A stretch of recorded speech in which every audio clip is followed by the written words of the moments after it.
കലാഭവൻ മണി സ്മാരകം യാഥാർത്ഥ്യമാകാത്തതിൽ പ്രതിഷേധം ശക്തം. മാർച്ച് 6-ന് 9ാം ചരമവാർഷികം ആചരിക്കാനിരിക്കെ പ്രതിഷേധം ശക്തമാക്കുകയാണ് സുഹൃത്തുക്കളും ജനപ്രതിനിധികളും. ഇടതുപക്ഷ സർക്കാർ ഇടതുപക്ഷക്കാരനായ കലാഭവൻ മണിയെ വഞ്ചിച്ചുവെന്ന് ചാലക്കുടി എംഎൽഎ സനീഷ് കുമാർ ജോസഫ് പറഞ്ഞു. സ്ഥലം ഏറ്റെടുത്ത സാംസ്കാരിക വകുപ്പിന് കൈമാറി.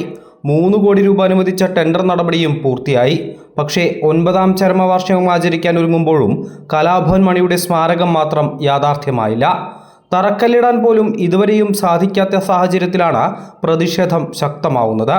കലാഭവൻ മണിയുടെ സുഹൃത്തും സാമൂഹിക പ്രവർത്തകനുമായ ജയൻ പട്ടത്ത് കണ്ണുമൂടിക്കെട്ടി ഒറ്റയാൾ സമരം നടത്തി. കലാഭവൻ മണിയോട് സർക്കാർ കാണിച്ചത് കടുത്ത അവഗണനയാണെന്ന് ചാലക്കുടി എംഎൽഎ സനീഷ് കുമാർ ജോസഫ് പറഞ്ഞു.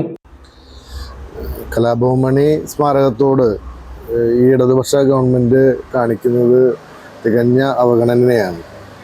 2016-2017 ബഡ്ജറ്റിലാണ് ചാലക്കുടിയുടെ അഭിമാനവും കേരളത്തിൻ്റെ അനശ്വര കലാകാരനുമായിട്ടുള്ള കലാഭവൻ മണിക്ക് അദ്ദേഹത്തിൻ്റെ ജന്മനാടായ ചാലക്കുടിയിൽ ഒരു സ്മാരകം നിർമ്മിക്കുന്നതിന് വേണ്ടി 50 ലക്ഷം രൂപ വകയിരുത്തിയത്. എന്നാൽ പിന്നീട് വന്ന ആ ഗവൺമെൻറ്റിൻ്റെ കാലഘട്ടത്തിൽ 2021 വരെ ഒരു തരത്തിലും അത് നിർമ്മാണം തുടങ്ങാനോ അതുമായി ബന്ധപ്പെട്ട പ്രവർത്തനങ്ങൾ ആരംഭിക്കാനോ ആ കാലഘട്ടത്തിൽ സാധിച്ചില്ല.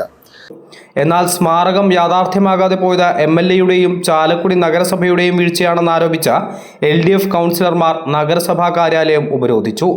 മാർച്ച് 6-ന് കലാഭവൻ മണി അനുസ്മരണ ദിനത്തിൽ സ്മാരകത്തിന് തറക്കല്ലിടണമെന്നതാണ് ഉയരുന്ന ആവശ്യം. അമൃത ന്യൂസ്, തൃശൂർ.